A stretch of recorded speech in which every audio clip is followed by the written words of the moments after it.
안녕하십니까. 1967년생 양띠의 2022년 운세 그 첫 번째 시간을 시작하겠습니다. 자, 21년과 22년을 대비해 보면서 21년을 오늘 정리하면서 22년으로 넘어가도록 하겠습니다. 자, 21년에는요. 한마디로 정의하자면 내 뜻과 계획이 차질이 생길 수밖에 없는 시기입니다. 내가 뜻하고 계획하고 뭔가 해야겠다고 하는데 이상한 방해가 따릅니다. 그래서 주도권은 내가 상실의 시기가 되다 보니까 내가 새로운 계획이 또 내가 세운 뜻이 내가 하고 싶은 일이 이게 마음대로 안 되는데 아주 원인이 아주 내가 손도 쓸 수 없는 방해로 인해서 내가 계획을 미뤄야 되고 실시할 수 없어야 되고 계획을 바꿔야 되는 이러한 상황에 있는 겁니다. 그런데 자기 속으로는 아직도 가능성은 있는 것처럼 보이니까 좀 답답한 거죠. 지금 전반적으로 정리하면요. 내가 뭔가 계획을 세운 것이 내가 손쓸 수 없는 방해로 인해서 계획이 수정돼야 되고 바꿔야 되는데 그래도 가능성은 있기 때문에 이 끈을 놓지 못하고 있는 상황입니다. 그런데 이마저도 내 마음대로 되지 않으니까 좀 답답한 한 해가 됩니다. 그래서 또 하나의 주제가 이 21년은 양띠 분들한테는 좀 답답한 한 해라고 정의낼 수가 있습니다.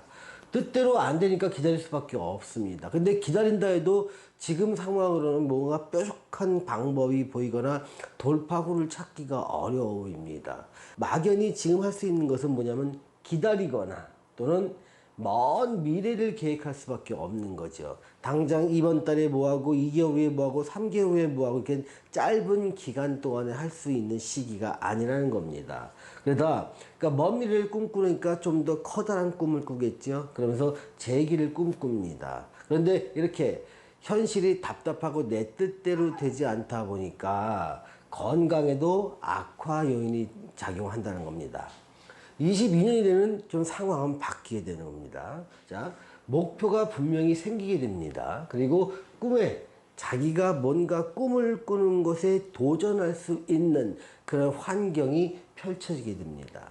자, 목표와 꿈이 생기니까 계획도 생기겠죠. 그래서 이때는요, 새롭게 뭔가를 세우는 사람도 있고 이미 세워놨던 일을 다시 추진하는 사람은 나뉠 수가 있습니다.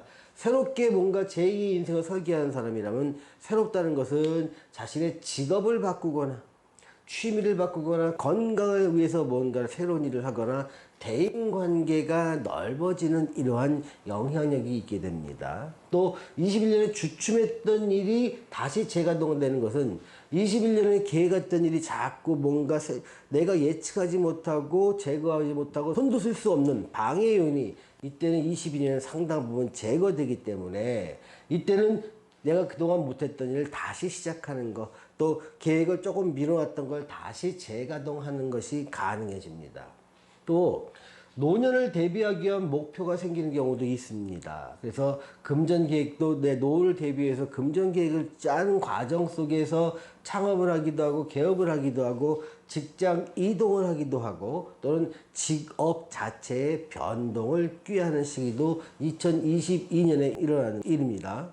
그래서 또 어떤 분들은 버킷리스트를 갖다 좀 짜놨던 분이 있거나 새로 짜는 분도 있을 것입니다. 또 이런 것들을 하나하나 실천해 나가는 그 원년 비슷한 모양으로 이해하셔도 됩니다. 원래 한 3년 전에 짜놨을 것입니다. 근데 그게 21년, 20년에 예상치 못한 방해로 인해서 자꾸 미루어졌던 일이 이제는 다시 시작되는 겁니다.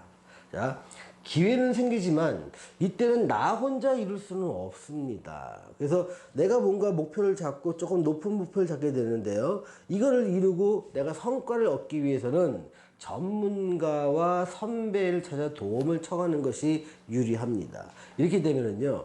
지금 나이도 있고 하니까 좀 더 빠른 시간 내에 이룰 수가 있는 겁니다. 건강은 차츰 호전되기도 합니다.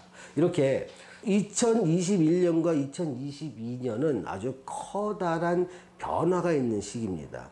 옛사람들은요, 2021년엔 이러한 일들이 자꾸 이렇게 벌어지니까, 이렇게 그 글자의 조합에 의해서요.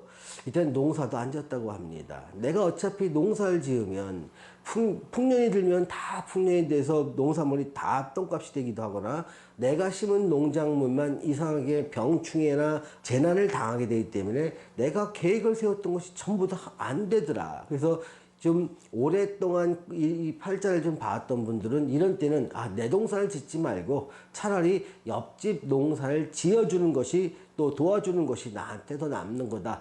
이런 거 좀 깨달은가 봅니다. 자, 현대인들은 이렇게 농사를 짓는 것이 지금은 직업이 다양한 분의 직업이 있는 거죠. 만약에 이때 어려운 시기에 그래도 가장 무난하게 넘길 수 있는 방법 중에 하나는 월급제기 생활을 하는 겁니다. 내가 잘하건 못하건 일정한 월급을 받고 있으면 그래도 피해가 덜하지만 이런 시기에는 자영업 하시는 분들이 피해가 상당히 큽니다. 그런데 자영업 하는 분들이 피해가 큰 거를 다시 만회할 수 있고 그동안 손실봤던 것을 다시 복원할 수 있는 기회는 2022년부터 다시 열린다 이렇게 생각하시면 됩니다. 조금의 희망이 될 수 있는 시기죠. 다만 뭔가 자기 일을 직업을 바꿀 때는요.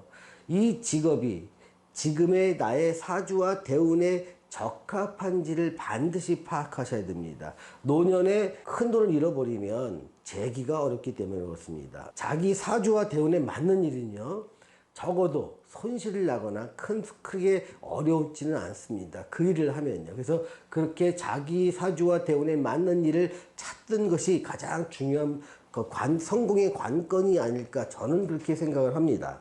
자, 여기서 이걸 한번 다시 한번 보십시오. 기회는 생기지만 나 혼자 이룰 수 없으니 반드시 전문가나 선배를 찾아 도움을 청하는 것. 이게 2022년에 여러분들이 꿈꿔왔던 것을 이룰 수 있는 핵심 포인트라는 것 다시 한번 짚고 넘어가겠습니다. 자, 시청해주신 여러분 감사합니다.